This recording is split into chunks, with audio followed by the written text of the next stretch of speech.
Okay, നമ്മൾ ഇന്ന് നോക്കുന്നത് ആമുഖത്തിൻ്റെ 5ാമത്തെ ക്ലാസ്സാണ്. ഇതുവരെയുള്ള ക്ലാസ്സുകൾ നോക്കുകയാണെങ്കിൽ നമ്മൾ ഫസ്റ്റ് ക്ലാസ്സിൽ നമ്മൾ ലക്ഷ്യപ്രമേയത്തിലെ പ്രധാന ആശയങ്ങളും കാര്യങ്ങളൊക്കെയാണ് പറഞ്ഞത്. പിന്നീട് നമ്മൾ ആമുഖത്തിലെ ഓരോ വേർഡും സെൻറ്റൻസും നമ്മൾ ഡീറ്റെയിൽ ആയിട്ട് വിശദീകരിച്ചു. പിന്നീട് നമ്മൾ ആമുഖത്തിനുണ്ടായിട്ടുള്ള പ്രധാനപ്പെട്ട കോൺസെപ്റ്റുകളാണ് നമ്മൾ പിന്നീടുള്ള 2 വീഡിയോസിൽ നോക്കിയത്. അതിൽ നമ്മൾ പരമാധികാരം, അതുപോലെ തന്നെ സോഷ്യലിസം, മതേതരത്വം, ജനാധിപത്യം, റിപ്പബ്ലിക്, നീതി, ഇത്രയും കാര്യങ്ങളാണ് കഴിഞ്ഞ ക്ലാസ്സുകളിൽ നമ്മൾ നോക്കിയത്. ഇനി നമുക്ക് ബാക്കി നോക്കാനുള്ളത് സ്വാതന്ത്ര്യം, അതുപോലെ തന്നെ സമത്വം, സാഹോദര്യം. ഈ 3 വേർഡുകൾ കൂടി നോക്കിയാൽ, ഈ 3 കൺസെപ്റ്റുകൾ നോക്കിയാൽ ആ ഒരു പോർഷൻ കഴിഞ്ഞു.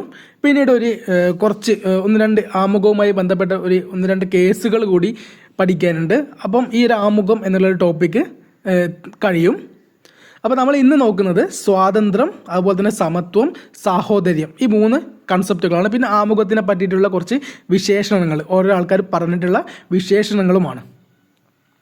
അപ്പം നമ്മൾ ഇന്നത്തെ ഫസ്റ്റ് ടോപ്പിക്ക് സ്വാതന്ത്ര്യം അഥവാ ലിബർട്ടി. സ്വാതന്ത്ര്യം അഥവാ ലിബർട്ടി അല്ലെ, സ്വാതന്ത്ര്യം എന്ന പദത്തിൻ്റെ അർത്ഥം എന്താണ്? വ്യക്തികളുടെ പ്രവർത്തനങ്ങളിൽ നിയന്ത്രണങ്ങളുടെ അഭാവമാണ്. നമ്മളൊരു പ്രവൃത്തി ചെയ്യുന്ന സമയത്ത് നിയമത്തിന് വിധേയമായിട്ട് അല്ലെങ്കിൽ ഭരണഘടനയ്ക്ക് വിധേയമായിട്ട് നമ്മളൊരു പ്രവൃത്തി ചെയ്യുന്നു. ആ ഒരു പ്രവൃത്തി എപ്പോഴാണ് ഒരു ഒഫൻസായി മാറുന്നത് അല്ലേ? എപ്പോഴാണ് അത് ഒഫൻസായിട്ട് മാറുന്നത്? നമ്മൾ ആ നിയമത്തിനെ വയലേറ്റ് ചെയ്യുമ്പോഴാണ്. സോ അതല്ലാതെ ഒരാൾക്കും നമ്മുടെ പ്രവർത്തനത്തിന് എന്താക്കാൻ പറ്റില്ല, അൺനെസസറി ആയിട്ട് തടയാൻ പറ്റില്ല, അല്ലെങ്കിൽ നിയന്ത്രിക്കാൻ കഴിയില്ല. ഇപ്പോൾ ഉദാഹരണം പറയുകയാണെങ്കിൽ നമുക്ക് പല സ്വാതന്ത്ര്യങ്ങളുണ്ട് അല്ലേ? അഭിപ്രായ സ്വാതന്ത്ര്യമുണ്ട്, അല്ലെങ്കിൽ സഞ്ചാര സ്വാതന്ത്ര്യമുണ്ട്, മതപരമായ സ്വാതന്ത്ര്യങ്ങളുണ്ട്. ഇതിലൊന്നും നമ്മൾ ആരും എതിർക്കുന്നില്ല. പക്ഷെ നമ്മൾ ഭരണഘടനാ വിരുദ്ധമായി ഒന്നും ചെയ്യുന്നില്ല എന്ന് ഉറപ്പ് വരുത്തണം. അപ്പം എന്താണ് സ്വാതന്ത്ര്യം എന്ന പദത്തിൻ്റെ അർത്ഥം? വ്യക്തികളുടെ പ്രവർത്തനങ്ങളിൽ നിയന്ത്രണങ്ങളുടെ അഭാവമാണ്.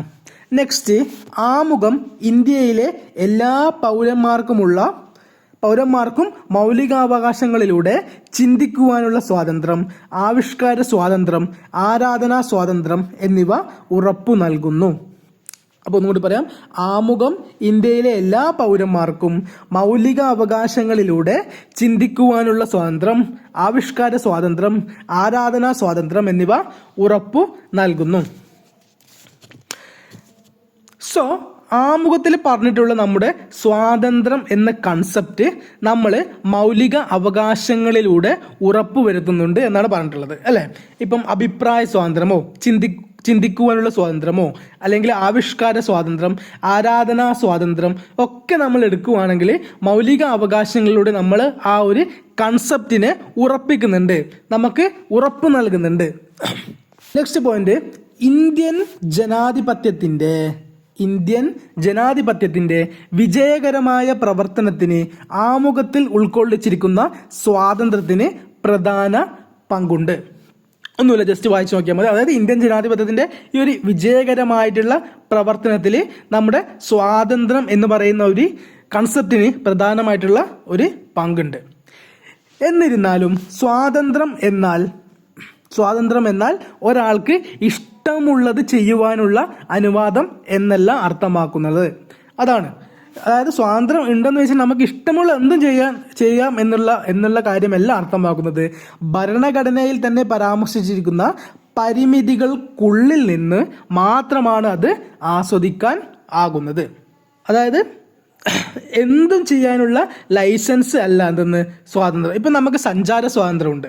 ഇനി സഞ്ചാര സ്വാതന്ത്ര്യം ഉണ്ടെന്ന് കരുതി നമുക്ക് ആരെങ്കിലും ഇതിലേക്ക് ഒരു സ്വകാര്യതയിലേക്കൊക്കെ കയറി ചെല്ലാൻ പറ്റുമോ? അല്ലെങ്കിൽ റെസ്ട്രിക്ഷൻ ആയിട്ടുള്ള ഏതെങ്കിലും ഒരു സ്ഥലത്തേക്ക് നമുക്ക് സഞ്ചാര സ്വാതന്ത്ര്യമുണ്ട്, നമുക്ക് അവിടെ പോയേ പറ്റൂ, അങ്ങനെയൊന്നും നമുക്ക് പറയാൻ പറ്റില്ല. സോ പരിമിതികൾക്കുള്ളിൽ നിന്ന് മാത്രമാണ് നമുക്ക് സ്വാതന്ത്ര്യം ആസ്വദിക്കാൻ കഴിയുന്നത്. ഓക്കെ, അപ്പം എന്നിരുന്നാലും സ്വാതന്ത്ര്യം എന്നാൽ ഒരാൾക്ക് ഇഷ്ടമുള്ളത് ചെയ്യുവാനുള്ള അനുവാദം എന്നല്ല അർത്ഥമാക്കുന്നത്. ഭരണഘടനയിൽ തന്നെ പരാമർശിച്ചിരിക്കുന്ന പരിമിതികൾക്കുള്ളിൽ നിന്ന് മാത്രമാണ് അത് ആസ്വദിക്കാൻ ആകുന്നത്. നെക്സ്റ്റ് വളരെ വളരെ വളരെ ഇമ്പോർട്ടൻ്റ് ആയിട്ടുള്ള പോയിന്റ് ആണ്, പല പ്രാവശ്യം റിപ്പീറ്റ് ചെയ്ത് ചോദിച്ച ക്വസ്റ്റ്യൻ ആണ്. നമ്മുടെ ആമുഖത്തിലെ സ്വാതന്ത്ര്യം സമത്വം, സാഹോദര്യം എന്ന ആശയങ്ങൾ ഫ്രഞ്ച് വിപ്ലവത്തിൽ നിന്ന് കടമെടുത്തതാണ്. നമ്മൾ കഴിഞ്ഞ പ്രാവശ്യം നീതി എന്ന കോൺസെപ്റ്റ് പറഞ്ഞ സമയത്ത് പറഞ്ഞിട്ടുണ്ടായിരുന്നു, നീതി എന്ന ഒരു ആശയം നമ്മൾ എവിടെ നിന്നാണ് കടമെടുത്തത്? റഷ്യൻ വിപ്ലവത്തിൽ നിന്നാണ്. അതുപോലെ സ്വാതന്ത്ര്യം, സമത്വം, സാഹോദര്യം എന്ന ആശയങ്ങൾ നമ്മൾ എവിടെ നിന്നാണ് കടമെടുത്തത്? ഫ്രഞ്ച് വിപ്ലവത്തിൽ നിന്നാണ്. വളരെ ഇമ്പോർട്ടൻ്റ് ആയിട്ടുള്ള പോയിന്റാണ്, എന്തായാലും ഓർത്ത് വെക്കുക. ഓക്കെ, അപ്പോൾ ഇത്രയും കാര്യങ്ങളാണ് നമ്മൾ ആമുഖത്തിൽ പറയാനുള്ളത്. ഓക്കെ, അപ്പോൾ ജസ്റ്റ് പോയിന്റ്സ് ഒന്നും കൂടി പറയാം. സ്വാതന്ത്ര്യം അഥവാ ലിബർട്ടി. സ്വാതന്ത്ര്യം എന്ന പദത്തിന്റെ അർത്ഥം വ്യക്തികളുടെ പ്രവർത്തനങ്ങളിൽ നിയന്ത്രണങ്ങളുടെ അഭാവമാണ്. ആമുഖം ഇന്ത്യയിലെ എല്ലാ പൗരന്മാർക്കും മൗലികാവകാശങ്ങളിലൂടെ ചിന്തിക്കുവാനുള്ള സ്വാതന്ത്ര്യം, ആവിഷ്കാര സ്വാതന്ത്ര്യം, ആരാധനാ സ്വാതന്ത്ര്യം എന്നിവ ഉറപ്പു നൽകുന്നു. ഇന്ത്യൻ ജനാധിപത്യത്തിന്റെ വിജയകരമായ പ്രവർത്തനത്തിന് ആമുഖത്തിൽ ഉൾക്കൊള്ളിച്ചിരിക്കുന്ന സ്വാതന്ത്ര്യത്തിന് പ്രധാന പങ്കുണ്ട്. എന്നിരുന്നാലും സ്വാതന്ത്ര്യം എന്നാൽ ഒരാൾക്ക് ഇഷ്ടമുള്ളത് ചെയ്യുവാനുള്ള അനുവാദം എന്നല്ല അർത്ഥമാക്കുന്നത്. ഭരണഘടനയിൽ തന്നെ പരാമർശിച്ചിരിക്കുന്ന പരിമിതികൾക്കുള്ളിൽ നിന്ന് മാത്രമാണ് അത് ആസ്വദിക്കാൻ ആകുന്നത്. ആമുഖത്തിലെ സ്വാതന്ത്ര്യം, സമത്വം, സാഹോദര്യം എന്ന ആശയങ്ങൾ ഫ്രഞ്ച് വിപ്ലവത്തിൽ നിന്ന് കടമെടുത്തതാണ്.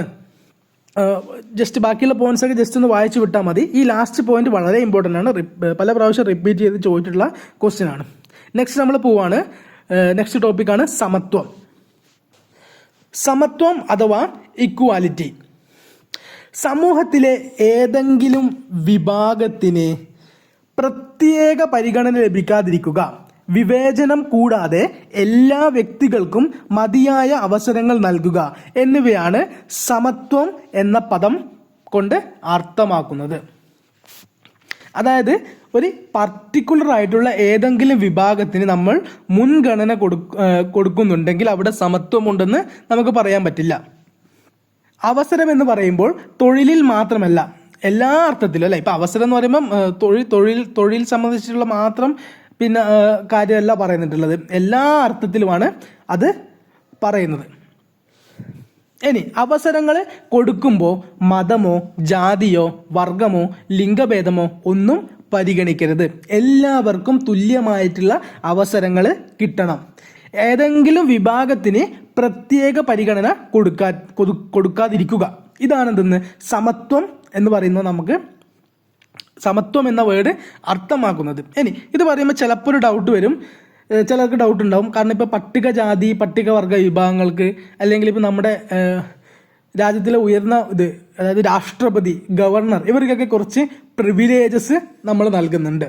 ഇനി തക്കതായിട്ടുള്ള കാരണങ്ങളുണ്ട്, അത് നമ്മൾ ഡീറ്റെയിൽ ആയിട്ട് പിന്നീട് പഠിക്കും.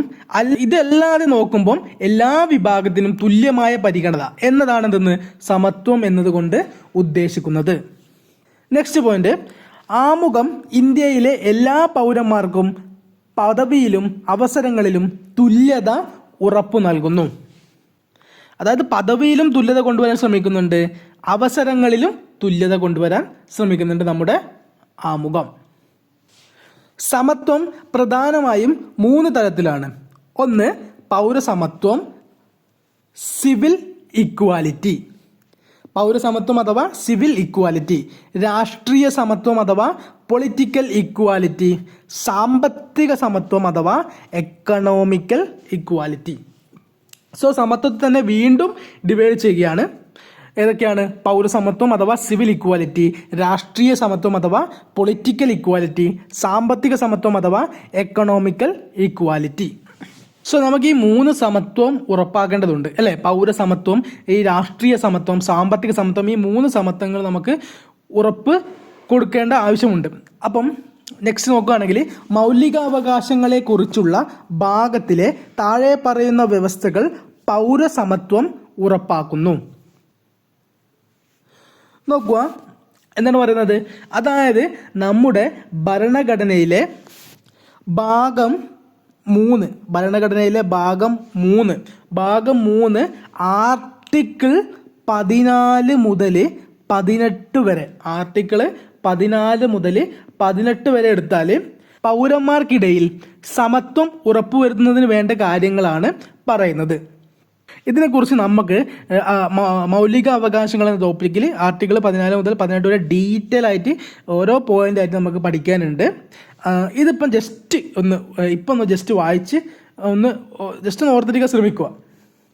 കാരണം ഓരോ പോയിന്റും ഇമ്പോർട്ടൻ്റ് ആണ്, പിന്നീട് നമുക്ക് ഡീറ്റെയിൽ ആയി പഠിക്കാനുള്ളത് കൊണ്ടാണ് ഇവിടെ നമ്മൾ ഇത്ര ജസ്റ്റ് 1 പോയിന്റ് മാത്രമേ കൊടുത്തിട്ടുള്ളൂ. എന്താണ്? ഒന്നാമത് നിയമത്തിന് മുന്നിലെ തുല്യത, ആർട്ടിക്കിൾ 14.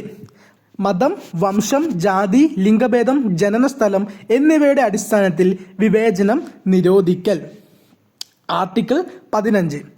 പൊതു തൊഴിലിൽ അവസര സമത്വം, ആർട്ടിക്കിൾ 16. തൊട്ടുകൂടായ്മ നിർത്തലാക്കൽ, ആർട്ടിക്കിൾ 17. പദവികൾ നിർത്തലാക്കൽ അല്ലെ, അഥവാ അബോളിഷൻ ഓഫ് ടൈറ്റിൽ. അതായത് ഇപ്പോൾ ഏതെങ്കിലും ഒരു വിഭാഗത്തിനോ അല്ലെങ്കിൽ വ്യക്തികൾക്കോ മാത്രമായിട്ടൊരു പദവി, അതായത് ഇപ്പോൾ രാജാവ് എന്നൊക്കെ വിളിക്കുന്നില്ല നമ്മൾ മുമ്പൊക്കെ, അങ്ങനെയുള്ള പദവി ഒന്നും നൽകാൻ പാടില്ല. ഓക്കെ, സോ അപ്പോൾ ഈ പറയുന്ന ആർട്ടിക്കിൾ 14 മുതൽ 18 വരെയുള്ള ആർട്ടിക്കിൾസിൽ എന്താണ് ഉദ്ദേശിക്കുന്നത്? തുല്യത ഉറപ്പുവരുത്തുന്നതിന് വേണ്ടിയിട്ടുള്ള കാര്യങ്ങളാണ് പറയുന്നത്. ഓക്കെ, ഇതിനെപ്പറ്റി ഡീറ്റെയിൽ ആയിട്ട് നമ്മൾ പിന്നീട് പഠിക്കും. ഇനി രാഷ്ട്രീയ സമത്വം കൈവരിക്കാൻ ശ്രമിക്കുന്ന 2 വ്യവസ്ഥകൾ ഭരണഘടനയിലുണ്ട്. ഇനി രാഷ്ട്രീയ സമത്വം ഉറപ്പുവരുത്തുന്നതിനുള്ള കാര്യങ്ങളാണ് പറയുന്നത്. മതം, വംശം, ജാതി, ലിംഗം. മതം, വംശം, ജാതി, ലിംഗം എന്നിവയുടെ അടിസ്ഥാനത്തിൽ ഒരു വ്യക്തികളും വോട്ടർ പട്ടികയിൽ അയോഗ്യരായി പ്രഖ്യാപിക്കരുത്, ആർട്ടിക്കിൾ 325. 2.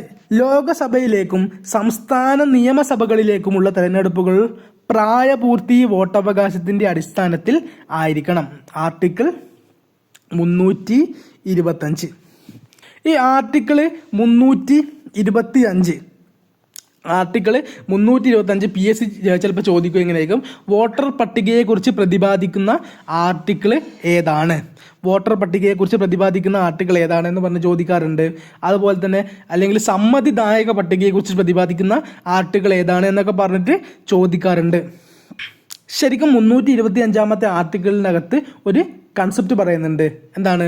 ഒരാളുടെ മതമോ വർഗമോ ജാതിയോ ലിംഗമോ നോക്കിയിട്ട് വോട്ടർ പട്ടികയിൽ ഉൾപ്പെടുത്താതിരിക്കരുത്. എന്ന് വെച്ചാൽ ഒരാൾ വോട്ടർ പട്ടികയിൽ പേര് രജിസ്റ്റർ ചെയ്യാൻ പോകുമ്പോൾ അയാളുടെ മതം, ജാതി, വംശം, വർഗം, ലിംഗം ഇതൊന്നും എന്ത് ചെയ്തിടാ, പരിഗണിക്കാൻ പാടില്ല. സോ അവിടെ നമ്മൾ എന്താണ് പരിഗണിക്കുക? അപ്പം എന്താ ജനിച്ച സ്ഥലം അല്ലെ, അവർ ജനിച്ച സ്ഥലം ഇന്ത്യയിലാണോ എന്ന് മാത്രമാണ് നമ്മൾ ഉറപ്പുവരുത്തേണ്ടത്. ഇപ്പോൾ ജനിച്ച സ്ഥലം പരിഗണിക്കും, അതല്ലാതെ ജാതി, മതം, വർഗം, ലിംഗം ഇതൊന്നും നമ്മൾ കണക്കാക്കേണ്ട കാര്യമില്ല. അഥവാ ഇതിൻ്റെ ഒരു അടിസ്ഥാനത്തിൽ ഒരു വ്യക്തിക്കും വോട്ടർ പട്ടികയിൽ പേര് ചേർക്കുന്നതിൽ നിന്ന് അയോഗ്യരാകാൻ പാടില്ല. ഇതാണ് ഫസ്റ്റ് പോയിന്റിൽ പറഞ്ഞിട്ടുള്ളത് അല്ലേ. മതം, വംശം, ജാതി, ലിംഗം എന്നിവയുടെ അടിസ്ഥാനത്തിൽ ഒരു വ്യക്തികളും വോട്ടർ പട്ടികയിൽ അയോഗ്യരായി പ്രഖ്യാപിക്കരുത്.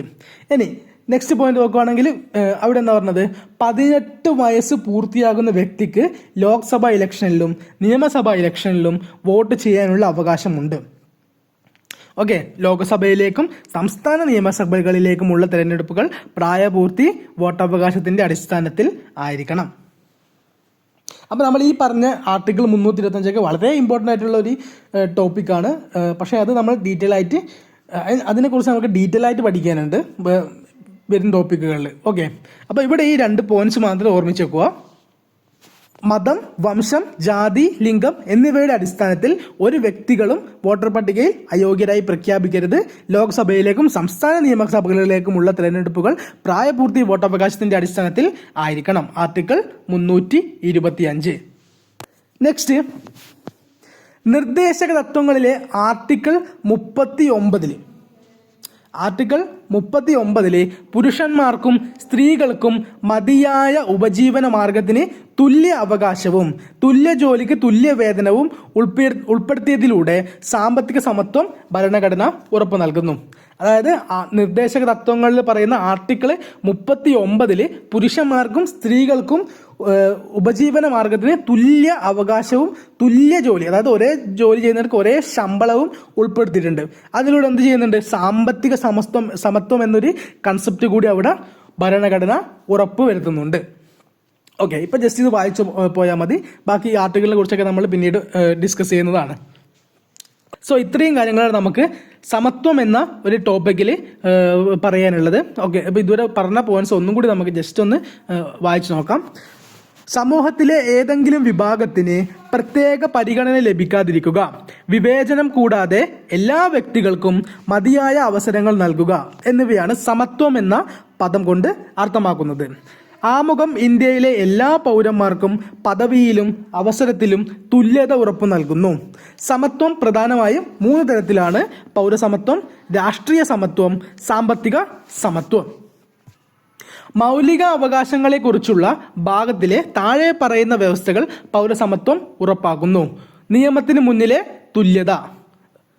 ആർട്ടിക്കിൾ 14. മതം, വംശം, ജാതി, ലിംഗഭേദം, ജന്മസ്ഥലം എന്നിവയുടെ അടിസ്ഥാനത്തിൽ വിവേചനം നിരോധിക്കൽ. ആർട്ടിക്കിൾ 15. പൊതുതൊഴിൽ അവസര സമത്വം. ആർട്ടിക്കിൾ 16. തൊട്ടുകൂടായ്മ നിർത്തലാക്കൽ. ആർട്ടിക്കിൾ 17. പദവികൾ നിർത്തലാക്കൽ. ആർട്ടിക്കിൾ 18. ഇനി രാഷ്ട്രീയ സമത്വം കൈവരിക്കാൻ ശ്രമിക്കുന്ന 2 വ്യവസ്ഥകൾ: മതം, വംശം, ജാതി, ലിംഗം എന്നിവയുടെ അടിസ്ഥാനത്തിൽ ഒരു വ്യക്തികളും വോട്ടർ പട്ടികയിൽ അയോഗ്യരായി പ്രഖ്യാപിക്കരുത്. ലോകസഭയിലേക്കും സംസ്ഥാന നിയമസഭകളിലേക്കും ഉള്ള തിരഞ്ഞെടുപ്പുകൾ പ്രായപൂർത്തി വോട്ടവകാശത്തിന്റെ അടിസ്ഥാനത്തിലായിരിക്കണം. ആർട്ടിക്കിൾ 325. ഇനി നമ്മുടെ സാമ്പത്തിക സമത്വം ഉറപ്പുവരുത്തുന്നതിന് വേണ്ടിയിട്ട് നിർദ്ദേശക തത്വങ്ങളിലെ ആർട്ടിക്കിൾ 39 പുരുഷന്മാർക്കും സ്ത്രീകൾക്കും മതിയായ ഉപജീവന മാർഗത്തിന് തുല്യ അവകാശവും തുല്യ ജോലിക്ക് തുല്യ വേതനവും ഉൾപ്പെടുത്തിയതിലൂടെ സാമ്പത്തിക സമത്വം ഭരണഘടന ഉറപ്പു നൽകുന്നു. ഇനി നമുക്ക് നെക്സ്റ്റ് ടോപ്പിക്കിലേക്ക് പോകാം. സാഹോദര്യം അഥവാ ഫ്രറ്റേണിറ്റി. ഭരണഘടന ഏക പൗരത്വ സമ്പ്രദായത്തിലൂടെ സഹോദര്യത്തെ പ്രോത്സാഹിപ്പിക്കുന്നു. ഭരണഘടന ഏക പൗരത്വ സമ്പ്രദായത്തിലൂടെ സാഹോദര്യത്തെ പ്രോത്സാഹിപ്പിക്കുന്നു. ഓക്കെ, നമുക്കറിയാം നമ്മുടെ ഇന്ത്യയിലൊക്കെ സിംഗിൾ സിറ്റിസൺഷിപ്പാണ് ഉള്ളത്. അതായത് ഏക പൗരത്വം എന്ന കൺസെപ്റ്റാണ് ഇന്ത്യയിലൊക്കെ ഉള്ളത്. അപ്പം അതിലൂടെ നമ്മൾ സഹോദര്യത്തെ പ്രോത്സാഹിപ്പിക്കുന്നു. ഇനി കൂടാതെ മതപരമോ ഭാഷാപരമോ പ്രാദേശികമോ വിഭാഗീയമോ ആയ വൈവിധ്യങ്ങൾക്കപ്പുറം ഇന്ത്യയിലെ എല്ലാ ജനങ്ങൾക്കിടയിലും സൗഹാർദ്ദപരവും സാഹോദര്യപരവുമായ മനോഭാവം പുലർത്തേണ്ടത് ഓരോ പൗരൻ്റെയും കടമയാണെന്ന് മൗലിക കടമകളിലെ ആർട്ടിക്കിൾ 51A പറയുന്നുണ്ട്. 51A എന്ന് പറയുമ്പോൾ മൗലിക കടമകൾ അല്ലേ, 51A ഇമ്പോർട്ടൻ്റ് ആണ്. പക്ഷേങ്കിൽ നമ്മൾ ഡീറ്റെയിൽ ആയിട്ട് പഠിക്കും. അത് 51A എന്താണ് പറയുന്നത്? മൗലിക കടമകളെ കുറിച്ച് പ്രതിപാദിക്കുന്ന ആർട്ടിക്കിളാണ്. 11 തരത്തിലുള്ള മൗലിക കടമകളാണ് നമുക്കുള്ളത്. ഇപ്പം ഈ ഒരു എ എന്ന് കണ്ടില്ലേ, നമ്മൾ ഏതെങ്കിലും ഒരു ആർട്ടിക്കിളിൻ്റെ കൂടെ എന്നോ ബിന്നോ സിന്നോ എന്നൊക്കെ കണ്ടാൽ എന്താണ് അതിൻ്റെ അർത്ഥം? ഇങ്ങനെ വരുന്നുണ്ടെങ്കിൽ അതിൻ്റെ അർത്ഥം അവിടെ ഭേദഗതി നടന്നിട്ടുണ്ട്, അതായത് അത് പിന്നീട് കൂട്ടിച്ചേർത്തതാണ് എന്നതാണ് അതിൻ്റെ അർത്ഥം. ഓക്കെ, ജസ്റ്റ് പറഞ്ഞേ ഉള്ളൂ. ഓക്കെ, അപ്പോൾ നമ്മൾ ആർട്ടിക്കിൾ 51A കൃത്യമായിട്ട് പറഞ്ഞാൽ ആർട്ടിക്കിൾ 51A ക്ലോസ് ഇ കൃത്യമായി പറഞ്ഞാൽ 51A ക്ലോസ് ഇ എന്താണ് പറയുന്നത്? മതം, ഭാഷ, പ്രദേശം, വിഭാഗം എന്നീ വൈവിധ്യങ്ങൾക്ക് അതീതമായി ഇതെല്ലാം ഇന്ത്യയുടെ പ്രത്യേകതയാണ് അല്ലേ. വ്യത്യസ്തമായി ധാരാളം മതങ്ങൾ, വ്യത്യസ്ത ഭാഷകൾ, അല്ലെങ്കിൽ ഓരോ പ്രദേശങ്ങൾക്കും അതിൻ്റെതായ പ്രത്യേകതകൾ നമ്മുടെ ഇന്ത്യയിലുണ്ട്. ഇപ്പം നമുക്കറിയാം, നമ്മുടെ കേരളം എന്നുള്ളൊരു സംസ്ഥാനം തന്നെ എടുത്ത് നോക്കുകയാണെങ്കിൽ പല ജില്ലകളിലും പലതരം പ്രത്യേകതയാണ്. പലതരം ഭാഷാ ശൈലികൾ തന്നെ വ്യത്യസ്തമാണ്. നമ്മുടെ ഭക്ഷണങ്ങളും എല്ലാം പലതരം രീതിയാണ് ഓരോ ജില്ലകളിലും. അപ്പം നമ്മുടെ ഇന്ത്യയുടെ ശരിക്കും നമ്മുടെ ഇന്ത്യയുടെ ഒരു വൈവിധ്യമാണ് അല്ലേ. എന്നിട്ട് എന്താണ് പറയുന്നത്? ഈ വൈവിധ്യങ്ങൾക്കപ്പുറം ജനങ്ങൾക്കിടയിൽ സൗഹാർദ്ദപരവും സാഹോദര്യപരവുമായ മനോഭാവം പുലർത്തേണ്ടതാണ്. ഇത്രയൊക്കെ ഒരു വൈവിധ്യം നിറഞ്ഞ ഒരു രാജ്യമാണ് നമ്മുടെ ഇന്ത്യ. പക്ഷേങ്കിൽ ഇതിനപ്പുറം എന്താക്കണം? ഈ ഇന്ത്യയിലെ എല്ലാ ജനങ്ങൾക്കുമിടയിൽ സൗഹാർദ്ദപരവും സാഹോദര്യപരവുമായ മനോഭാവം പുലർത്തേണ്ടതാണ്. അതായത് നമ്മൾ എല്ലാവരെയും സുഹൃത്തുക്കളായും സഹോദരങ്ങളായും കാണണം. ഇപ്പം കേരളത്തിലുള്ള ആൾക്കാരെ മാത്രമല്ല ഉദ്ദേശിക്കുന്നത്, നമ്മുടെ ഇന്ത്യയിലുള്ള മുഴുവൻ ആൾക്കാരെയാണ് നമ്മൾ ഈ ഒരു ഇതിലൂടെ ഉദ്ദേശിക്കുന്നത്. ഓക്കെ, ഇതിനെക്കുറിച്ച് നമ്മൾ ഡീറ്റെയിൽ ആയിട്ട് നമ്മുടെ മൗലിക കടമകളിൽ ആർട്ടിക്കിൾ മൗലിക കടമകൾ അല്ലെ ആർട്ടിക്കിൾ 51A വ്യക്തമായിട്ട് പറയുന്നുണ്ട്. ഓക്കെ, അത് നമ്മൾ ആ സമയത്ത് മൗലിക കടമകൾ എന്ന ടോപ്പിക്ക് നോക്കുമ്പോൾ ഡീറ്റെയിൽ ആയിട്ട് പറയും. ഇപ്പോൾ ജസ്റ്റ് ഒന്ന് ഈ പോയിന്റ്സ് ഒക്കെ ഒന്ന് വായിച്ച് നോക്കിയാൽ മതി. നെക്സ്റ്റ് പോയിന്റ് വളരെ വളരെ ഇമ്പോർട്ടൻ്റ് ആയിട്ടുള്ള പോയിന്റ് ആണ്. ഇത് റിപ്പീറ്റ് ചെയ്ത് ചോദിച്ചിട്ടുള്ള ക്വസ്റ്റ്യനുമാണ്. ആമുഖത്തിൽ സാഹോദര്യം എന്ന വാക്ക് നിർദ്ദേശിച്ചത് ആരാണ്? BR അംബേദ്കർ ആണ്. നമ്മൾ ആമുഖത്തിൽ സാഹോദര്യം എന്ന വാക്ക് നമ്മൾ കടമെടുക്കുന്നത് ഫ്രഞ്ച് വിപ്ലവത്തിൽ നിന്നാണ്. എന്നാൽ സാഹോദര്യം എന്ന വാക്ക് അതിൽ ഉൾപ്പെടുത്തണം എന്ന് നിർദ്ദേശിച്ചത് ആരാണെന്ന് ചോദിച്ചാൽ ഡോക്ടർ BR അംബേദ്കർ ആണ്. സോ നമുക്ക് സാഹോദര്യം എന്ന ഒരു കൺസെപ്റ്റിൽ പറഞ്ഞ പോയിന്റ്സ് ഒന്നും കൂടി ഒന്ന് വായിച്ചു നോക്കാം. ഭരണഘടന ഏക പൗരത്വ സമ്പ്രദായത്തിലൂടെ സാഹോദര്യത്തെ പ്രോത്സാഹിപ്പിക്കുന്നു. കൂടാതെ മതപരമോ ഭാഷാപരമോ പ്രാദേശികമോ വിഭാഗീയമോ ആയ വൈവിധ്യങ്ങൾക്കപ്പുറം ഇന്ത്യയിലെ എല്ലാ ജനങ്ങൾക്കിടയിലും സൗഹാർദ്ദപരവും സാഹോദര്യപരവുമായ മനോഭാവം പുലർത്തേണ്ടത് ഓരോ പൗരന്റെയും കടമയാണെന്ന് മൗലിക കടമകളിലെ ആർട്ടിക്കിൾ 51A പറയുന്നുണ്ട്. ആമുഖത്തിൽ സാഹോദര്യം എന്ന വാക്ക് നിർദ്ദേശിച്ചതാണ് BR അംബേദ്കർ. നെക്സ്റ്റ് നമ്മൾ പറയാൻ പോകുന്നത് വളരെ ഇമ്പോർട്ടൻ്റ് ആയിട്ടുള്ള ടോപ്പിക്കാണ്. ഇതിൽ പല സാധനങ്ങളും റിപ്പീറ്റ് ചെയ്ത് ചോദിക്കുന്ന ക്വസ്റ്റ്യൻസ് ആണ്. ആമുഖത്തെ പറ്റിയിട്ടുള്ള വിശേഷണങ്ങൾ, ഓരോ വ്യക്തികൾ പറഞ്ഞ വിശേഷണങ്ങളാണ് നെക്സ്റ്റ് പറയാൻ പോകുന്നത്. നമ്മുടെ പരമാധികാര ജനാധിപത്യ റിപ്പബ്ലിക്കിൻ്റെ രാഷ്ട്രീയ ജാതകം, അതായത് നമ്മുടെ ഇന്ത്യൻ ഭരണഘടനയുടെ രാഷ്ട്രീയ ജാതകമാണ് ആമുഖം എന്ന് പറഞ്ഞത് ആരാണ്? KM മുൻഷി. ആമുഖത്തിന് രാഷ്ട്രീയ ജാതകം എന്ന് പറഞ്ഞതാണ് KM മുൻഷി. ഇന്ത്യൻ ഭരണഘടനയുടെ തിരിച്ചറിയൽ കാർഡ്, ആമുഖത്തിന് ഇന്ത്യൻ ഭരണഘടനയുടെ തിരിച്ചറിയൽ കാർഡ് എന്ന് പറഞ്ഞതാരാണെന്ന് വെച്ചാൽ N.A. പൽക്കിവാല. ഇദ്ദേഹത്തിൻ്റെ തന്നെ ഒരു പുസ്തകമായിട്ടുള്ള we the people of India എന്ന് പറയുന്ന പുസ്തകത്തിലാണ് എന്തെന്ന് ആമുഖത്തെ ഇന്ത്യൻ ഭരണഘടനയുടെ തിരിച്ചറിയൽ കാർഡ് എന്ന് വിശേഷിപ്പിച്ചിട്ടുള്ളത്. ഓക്കെ, അപ്പം V the people of India എന്ന് പറയുന്ന പുസ്തകത്തിലൂടെയാണ് എന്തെന്ന് ഇദ്ദേഹം ആമുഖത്തിന് ഇന്ത്യൻ ഭരണഘടനയുടെ തിരിച്ചറിയൽ കാർഡ് എന്ന് വിശേഷിപ്പിച്ചിട്ടുള്ളത്. അപ്പം ആമുഖത്തിന് ഇന്ത്യൻ ഭരണഘടനയുടെ തിരിച്ചറിയൽ കാർഡ് എന്ന് വിശേഷിപ്പിച്ചതാണ് N.A. പൽക്കിവാല. നെക്സ്റ്റ്, നാം ഇത്രയും കാലം സ്വപ്നം കണ്ടതോ ചിന്തിച്ചതോ ആയ കാര്യങ്ങളാണ് ആമുഖം വ്യക്തമാക്കുന്നത്. അല്ലാടി കൃഷ്ണസ്വാമി അയ്യർ. നാം ഇത്രയും കാലം ചിന്തിച്ചതോ സ്വപ്നം കണ്ടതോ ആയ കാര്യങ്ങളാണ് നമ്മുടെ ആമുഖത്തിൽ വ്യക്തമാക്കുന്നത് എന്ന് പറഞ്ഞാരാണ്? അല്ലാടി കൃഷ്ണസ്വാമി അയ്യർ. ഓക്കെ, ഇതിൽ എല്ലാ പോയിന്റും ഇമ്പോർട്ടൻ്റ് ആണ്, എല്ലാം പഠിച്ചു വെക്കേണ്ടതാണ് കേട്ടോ. നെക്സ്റ്റ് ആരാണ്? ഇന്ത്യൻ ഭരണഘടന, ആമുഖത്തിന് ഇന്ത്യൻ ഭരണഘടനയുടെ താക്കോൽ. ഇന്ത്യൻ ഭരണഘടനയുടെ ആത്മാവ്. ഇന്ത്യൻ ഭരണഘടനയിലെ ഏറ്റവും വിലയേറിയ ഭാഗം, ഭരണഘടനയിൽ പതിപ്പിച്ചിരിക്കുന്ന രത്നം, ഭരണഘടനയുടെ മൂല്യം അളക്കുവാൻ കഴിയുന്ന ശരിയായ അളവുകോൽ എന്നൊക്കെ ആമുഖത്തിന് വിശേഷിപ്പിച്ചിട്ട് ആരാണ്? പണ്ഡിറ്റ് താക്കൂർദാസ് ഭാർഗവ്. ഓക്കെ, അപ്പോൾ പണ്ഡിറ്റ് താക്കൂർദാസ് ഭാർഗവ് എന്തൊക്കെയാണെന്ന് വിശേഷിപ്പിച്ചത്? ഭരണഘടനയുടെ താക്കോലാണ്, ഭരണഘടനയുടെ ആത്മാവാണ്, ഇന്ത്യൻ ഭരണഘടനയിലെ ഏറ്റവും വിലയേറിയ ഭാഗമാണ്, ഭരണഘടനയിൽ പതിപ്പിച്ചിരിക്കുന്ന രത്നമാണ്, ഭരണഘടനയുടെ മൂല്യം അളക്കുവാൻ കഴിയുന്ന ശരിയായ അളവുകോലാണ് നമ്മുടെ ആമുഖം എന്നൊക്കെ വിശേഷിപ്പിച്ചതാരാണ്? പണ്ഡിറ്റ് താക്കൂർദാസ് ഭാർഗവ്. നെക്സ്റ്റ്, ഇന്ത്യൻ ഭരണഘടനയുടെ കീനോട്ട് അഥവാ സാരാംശം എന്ന് വിശേഷിപ്പിച്ചതാണ് ഏണസ്റ്റ് ബാർക്കർ. കീനോട്ട്, ഇന്ത്യൻ ഭരണഘടനയുടെ കീനോട്ട്, സാരാംശമാണ് നമ്മുടെ ആമുഖം എന്ന് വിശേഷിപ്പിച്ചതാരാണ്? Ernest Barker. മുൻകാലങ്ങളിൽ PSC ഇത് ചോദിച്ചിട്ടുണ്ടായിരുന്നു.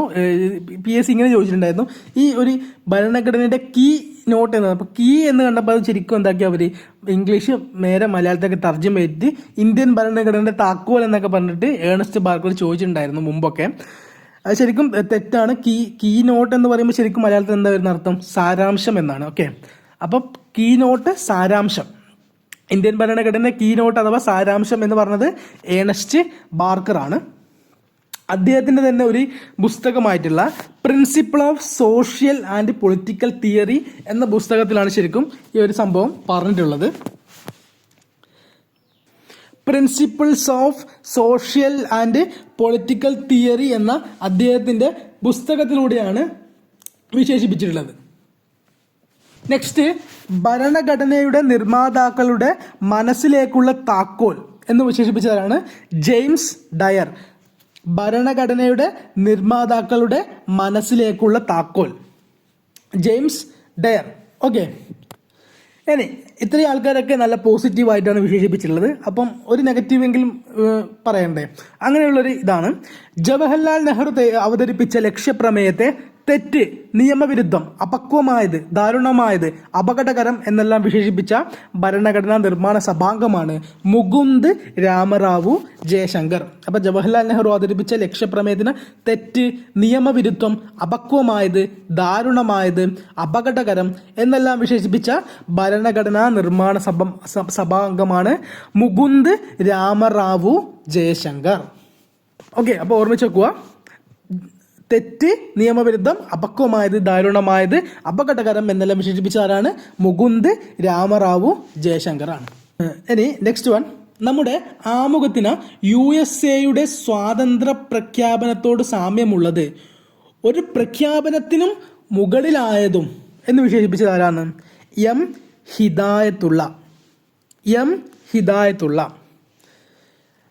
ആമുഖം യുണൈറ്റഡ് സ്റ്റേറ്റ് ഓഫ് അമേരിക്കയുടെ സ്വാതന്ത്ര്യ പ്രഖ്യാപനത്തോട് സാമ്യമുള്ളതാണ്, ഒരു പക്ഷേ ഒരു പ്രഖ്യാപനത്തേക്കാൾ മുകളിലായതാണ് എന്ന് വിശേഷിപ്പിച്ചു. കൂടാതെ നമ്മുടെ ഭരണഘടനയുടെ ആത്മാവാണ്, നമ്മുടെ രാഷ്ട്രീയ സമൂഹത്തിൻ്റെ മാതൃകയാണ്, ഒരു വിപ്ലവത്തിനല്ലാതെ മറ്റൊന്നിനും മാറ്റാൻ കഴിയാത്ത ഒരു ദൃഢനിശ്ചയം അതിൽ അടങ്ങിയിരിക്കുന്നു. ഇങ്ങനെയൊക്കെ വിശേഷിപ്പിച്ചവരാണ് എം ഹിദായത്തുള്ള. എന്താണ് പറഞ്ഞത്? ആമുഖം യുണൈറ്റഡ് സ്റ്റേറ്റ് ഓഫ് അമേരിക്കയുടെ സ്വാതന്ത്ര്യ പ്രഖ്യാപനത്തോട് സാമ്യമുള്ളതാണ്, ഒരു പക്ഷേ ഒരു പ്രഖ്യാപനത്തേക്കാൾ മുകളിലായതാണ്, നമ്മുടെ ഭരണഘടനയുടെ ആത്മാവാണ്, നമ്മുടെ രാഷ്ട്രീയ സമൂഹത്തിൻ്റെ മാതൃകയാണ്, ഒരു വിപ്ലവത്തിന് അല്ലാതെ മറ്റൊന്നിനും മാറ്റാൻ കഴിയാത്ത ഒരു ദൃഢനിശ്ചയം അതിൽ അടങ്ങിയിരിക്കുന്നു. ഇതൊക്കെ പറഞ്ഞതാരാണ്? എം ഹിദായത്തുള്ള. ഇദ്ദേഹത്തിനെ കുറിച്ച് നമ്മൾ കേട്ടിട്ടുണ്ടാവും അല്ലേ? നമ്മുടെ മുൻ സുപ്രീം കോടതി ചീഫ് ജസ്റ്റിസ് ഒക്കെ ആയിട്ടുള്ള ഒരാളാണ് എം ഹിദായത്തുള്ള. കൂടാതെ ഇദ്ദേഹത്തിൻ്റെ മറ്റൊരു പ്രത്യേകത എന്താണ്? രാഷ്ട്രപതി,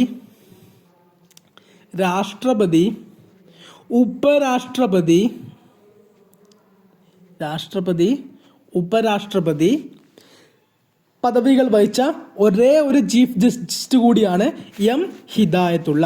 രാഷ്ട്രപതി, ഉപരാഷ്ട്രപതി എന്നീ പദവികൾ വഹിച്ചിട്ടുള്ള ഒരേ ഒരു ചീഫ് ജസ്റ്റിസ് കൂടിയാണ് ഹിദായത്തുള്ള. ജസ്റ്റ് ഒന്ന് ഓർമ്മിച്ച് വെച്ചാൽ മതി ഇപ്പോൾ ഇവിടെ. ഓക്കെ, ഈ ഒരു കൂട്ടത്തിൽ അങ്ങ് പറഞ്ഞു എന്ന് മാത്രമേ ഉള്ളൂ. ഇദ്ദേഹത്തിൻ്റെ പുസ്തകമായിട്ടുള്ള democracy in India and the judicial process എന്ന പുസ്തകം അല്ലേ, അതിലൂടെയാണ് അദ്ദേഹം ഈ കാര്യങ്ങളൊക്കെ പറഞ്ഞിട്ടുള്ളത്. Democracy in India and the judicial process എന്ന പുസ്തകത്തിലാണ് അദ്ദേഹം ഇക്കാര്യങ്ങളൊക്കെ പറഞ്ഞിട്ടുള്ളത്. ഓക്കെ, ജസ്റ്റ് അതുകൂടി ഒന്ന് ഓർമ്മിച്ച് വെക്കുക.